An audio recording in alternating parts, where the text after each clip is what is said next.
høre det? Ja, det her foregik i 1956. Jeg arbejdede som landmåler eller flodermåler, og vi var sendt til en by, som hedder Jacupiranga, i den sydlige del af staten São Paulo.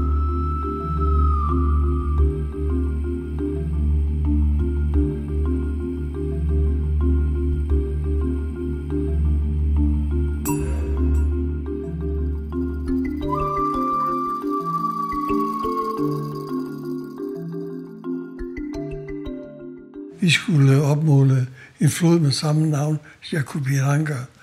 Vi skulle måle dens kurs, dens bredde, dybde og den omliggende dal. Vi ryddede skoven og krat, hvor vi skulle ligge i lejren, og vi var vel 15-20 mand i lejren, jeg tror, eller måske 25, og alle sammen var i alderen fra 15 til 25 år gammel. Når man laver sådan en lejr, så finder man strækning på cirka 20 kilometer, og ligger lejren midt imellem, så er der 10 kilometer til hver side. Og så begynder man at hugge en picada. En picada, det er ligesom en grøn tunnel, man hugger gennem skov og krat, for at kunne måle det hele taget, ikke? Og der bruger man 10-12 mand, der går rundt med nogle økse eller føjs, som de kalder det. Det er nogle krumknive, der sidder på et skaft, som er god til at hugge træer og krat over med. Og de laver sådan en tunnel, der er cirka et par meter eller 2,5 meter høj og 3-4 meter bred. Og så kan man måle gennem den tunnel.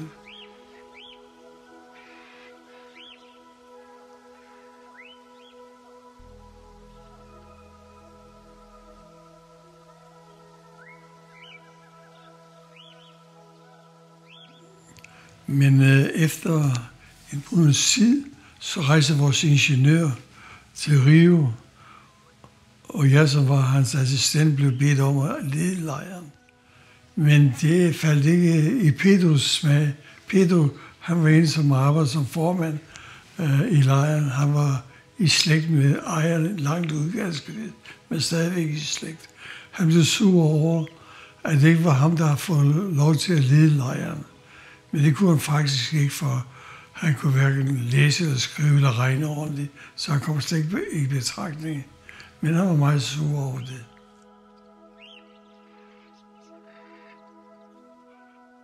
En lørdag skulle gøre færdig, picadaen færdig, men så begyndte det at regne småregn, ikke noget særligt, ikke?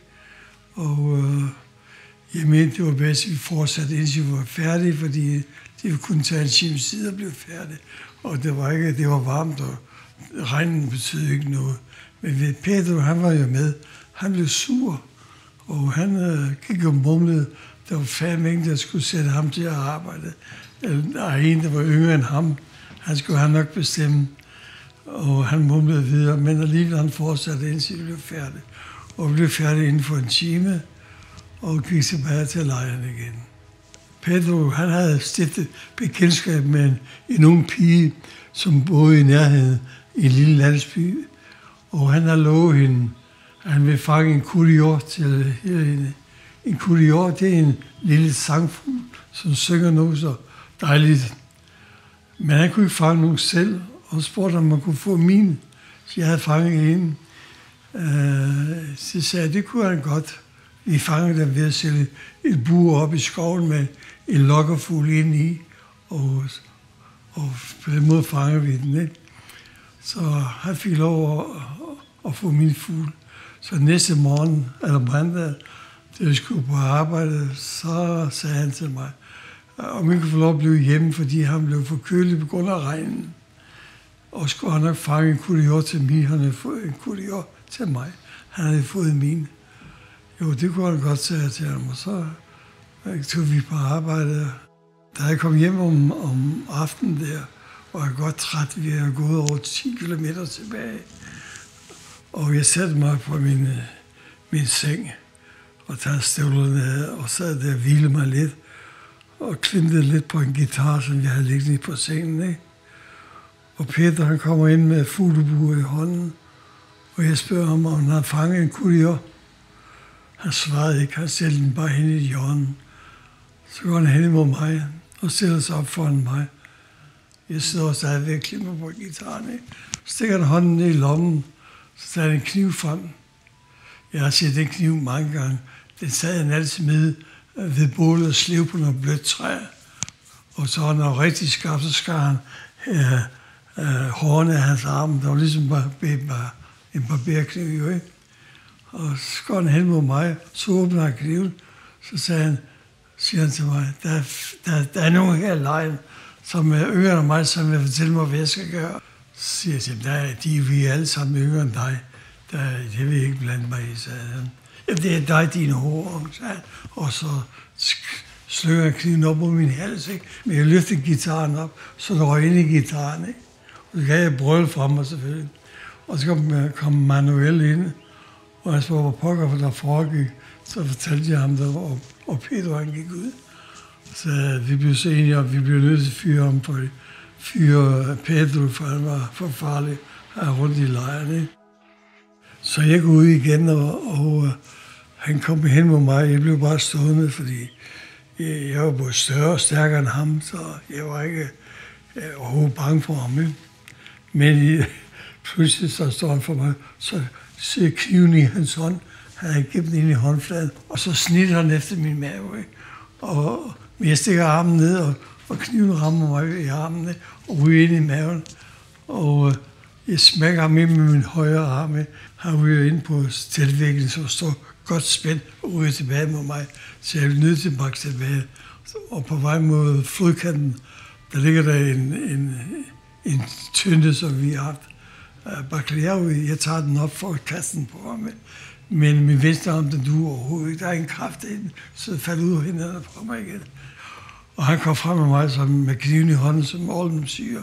Så jeg var nødt til at springe ned fra skrænten, der var 4 meter ned, hvor vores kano stod for tøjet til en skarp bambusstang, som vi slår ned i leret. Jeg faldt lige ved siden af stangen, bare jeg faldt en 20 cm længere hen, så havde jeg spidet mig på stangen, men det gjorde ikke. Jeg faldt i vandet. Og så begyndte jeg at svømme over mod bredden. Og det, hvor jeg faldt i, der brugte floden ind mod hvor vores kæld var. Og på den anden side var der en tunge landtårn kom ud. Der var ikke mere end 30 meter bred. Og så råbte jeg til dem samtidig, at de skal gemme riflen, som ligger inde i mit telt. Ikke? Men det hører han selvfølgelig også. Men så begyndte jeg at svømme over. Men jeg svømmer meget dårligt, for jeg kun har en arm. Og strømmen tager mig tilbage og sætter mig tilbage på samme side, jeg kom fra. Og jeg var nødt til at kravle op ad skrænten, der er 3-4 meter høj. Og jeg tænker, han står nok og venter på mig. Når jeg stikker hovedet op over skrænten, så skærer han halsen over på mig. Så jeg holdt mig sådan godt ude fra skrænten, men så kigger jeg op. Jeg kunne ikke se ham noget sted, og så kravlede jeg op alligevel, ikke? Og så løb jeg ind i buskasset, men jeg kunne ikke komme igennem. Det var så tæt, fuld af grene og bambus, tynde bambus og slyngeplanter, og jeg ved ikke hvad. Jeg kunne overhovedet komme igennem. Jeg sat fast, ligesom jeg løb ind i en madras. Så jeg satte mig ned og tænkte, hvad skal jeg gøre? Og kiggede på min arm. Den var skåret tværs over. Overarmen var skåret tværs over. Og jeg kunne kigge ned, så jeg kunne se det hvide ned fra benet. Ikke? Og det var åbent, som det var et stort hvid, der åbnede sig. Så jeg tog min skjorte af og med tænderne og den ene hånd og viklede det ned i såret. Og ligesom forstoppet lidt på både det sprøjtede ud. Men pludselig hører jeg 3-4-5 skud kommer. Jeg tænkte, det var pokker. Han havde set mig. Han kunne følge mit blodspor, og det kom jo fra floden af. Det var tydeligt, der kom en masse blod ud. Så tænkte jeg, hvad fanden gør det så? Så tænkte jeg, hvis jeg sidder her, så finder han mig til sidst, så skyder han mig, det er klart. Så jeg tænkte, nu løber jeg ud samme vej, som jeg kom. Og det blev svært for ham at ramme mig, når jeg løb mellem busker og træer. Så jeg løb så hurtigt jeg kunne ude i Picarderne, altså den der gang, vi har lavet en tunnel, vi lavede så langt ned. Så løb vi så hurtigt jeg kunne, et par 100 meter ned, men jeg så ikke noget til Pedro.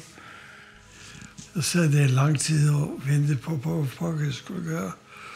Og så tænkte jeg, at jeg er nødt til at komme over på den anden side af floden, for jeg kan ikke komme tilbage på den side, hvor Pedroen var. Jo. Så jeg gled ganske langsomt ned i vandet.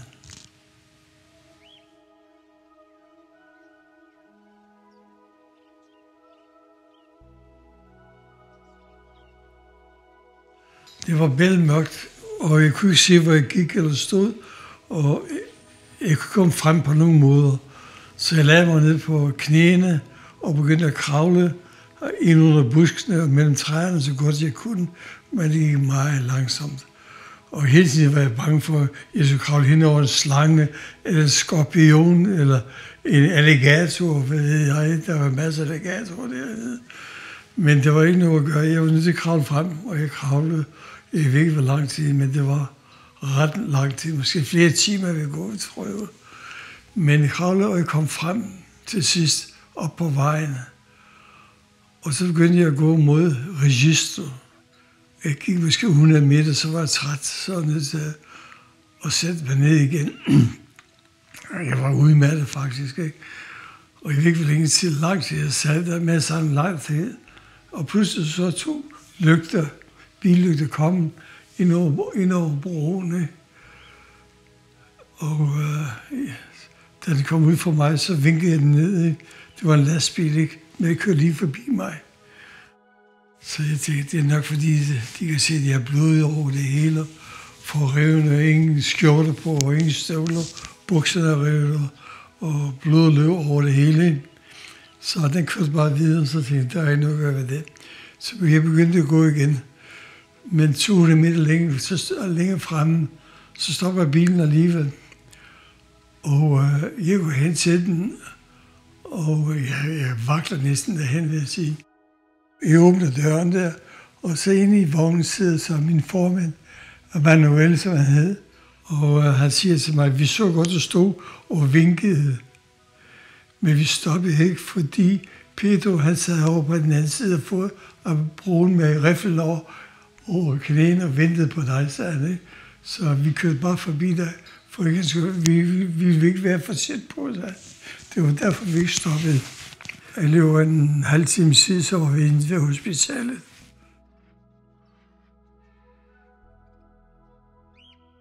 Ja, lastbilchaufføren skulle tilbage med det samme, fordi han skulle bare arbejde næste dag. Og Manuel, han var nødt til at køre tilbage sammen med ham, fordi der var ikke mulighed for transport på nogen måde for at komme tilbage til lejren. Så jeg begyndte at gå op ad trappen. Det var en meget flot trappe, marmortrappe, omkring 30 trin op, og det var et nyt hospital. Det så meget flot ud faktisk, ikke? Så gik jeg ind og fik fat i en receptionist og fortalte dem mit problem. Så sagde han, ja, desværre er der ingen læger om natten her, sagde han, der er ingen læger. Nå, det var jo godt. Men sagde han, sæt dig ud på trappen, skal jeg prøve, om jeg kan få fat i en læge. Så jeg gik udenfor igen og satte mig på trappen og ventede. Jeg tænkte, det var sgu nok lang tid, for de plejer ikke at være så hurtige her til lands. Så jeg ville regne med, at det var flere timer, men det tog en halv time, så blev jeg kaldt ind. Der var en ung læge, og han kaldte mig ind, og vi blev født i et rum, og der var 2 stole og et bord, og så en briks med hjul på. Og så kom han med en kasse med knive og sakser og ditten og datten, og jeg satte mig foran hammeren og lagde armen op på bordet foran ham, og han begyndte at rense såret og vaske blodet væk og kigge på det og tog sit sygegrej frem og begyndte at syge musklerne sammen. Ikke? Og han har bedøvet det ikke, det synes jeg ikke, men jeg synes ikke, det gjorde ondt. Og det tog lang tid, for der var mange muskler, der skulle syge sammen. Ikke? Men han sad bare og syge sammen. Jeg sad og kiggede ned i såret. Men pludselig så svimlede det for mig, ikke? Så jeg var ikke klar over, fordi jeg var svag, eller fordi jeg ikke kunne tåle at kigge ned i såret. Men pludselig begyndte at køre rundt. Så sagde han, du må hellere lægge dig på briksen der. Så lagde han på briksen, og så syede han færdig. Og så var han færdig, så sagde han til mig, knyt hånden kraftigt, for han ville se, om syningen holdt, ikke? Og jeg sagde, det skulle nok, men det gjorde jeg ikke. Jeg lukkede bare hånden, for jeg tog ikke knytte den kraftigt sammen. Jeg var bange for, og syningen skal igennem musklerne, og skulle lave det hele om igen i øjen. Og så lukkede han såret og syede det sammen, og så så jeg godt til næste morgen. På den 7. dag, så fik jeg sårfeber. Min arm var hævet til dobbelt tykke, og jeg havde smerter i den. Og jeg ligesom besvimede flere gange. Jeg var helt ude af den, og jeg tror, jeg havde meget feber, ikke? Og jeg prøvede på at ringe efter nogen, men der var en klokke på sengen, og jeg kunne ikke stå ud af sengen heller. Og så jeg tænkte, en nat, der dør du så, men nok, ikke? Men jeg så det videre til sidst, og næste morgen, så spurgte jeg lægen, hvorfor jeg ikke fik penicillin. Det er fordi, vi har ikke nogen, og vi har ingen penge til at købe noget for, så du kan ikke få noget. Så jeg har jo penge liggende i min lomme, og jeg kan bare købe noget til mig, ikke? Og så fik han sendt nogen ned efter en penicillin simpelthen, og gav mig nogle indsprøjtninger, og i løbet af 8 dage, så var armen svulmet langt meget ind, og feberen var væk. Men efter 4 år siden, så blev jeg udskrevet, og skulle rejse tilbage til Rio, ikke? Og efter 14 dage eller en måned, kan vi lang tid, så kom jeg til en læge, kiropraktor, eller hvad pokker der var, og gik stadig med at slænge omkring armen, og jeg kunne ikke få armen ned, der sad i 90 grader, og skinnet var blevet forkortet. Jeg kunne ikke få armen ned på nogen måde, ikke? Og jeg kom derhen, og det skulle de nok klare, så jeg blev lagt op på et bord, og så endte der så over brystet på mig, og den anden han tog min arm og lavede ud til siden, og trykkede alt, han kunne ned i bordet, ikke? Og jeg tror sgu, at mine sener ville sprænge i armen, de stod op som streng på en flisfur, det går ondt af helvede. Men jeg kunne ikke røre mig, ham der lavede loven på mig, han var stor og stærk, og den anden han trykket ned, og jeg var sur, men det var ikke noget at gøre. Men det gjorde jeg i 14 dage, så havde jeg sgu rettet mine arme op og lige. Og så gik det 14 dage til, så sagde min bror, du kan tage til Santos. Der kan du måle deres udsumpende. Uden for Santos skal vi måle noget op. Men jeg har hørt meget om Santos og mosquito og sygdom i sumpene. Så jeg sagde nej tak og sagde op. Og så søgte jeg et andet job. Og jeg sluttede historien om det gang.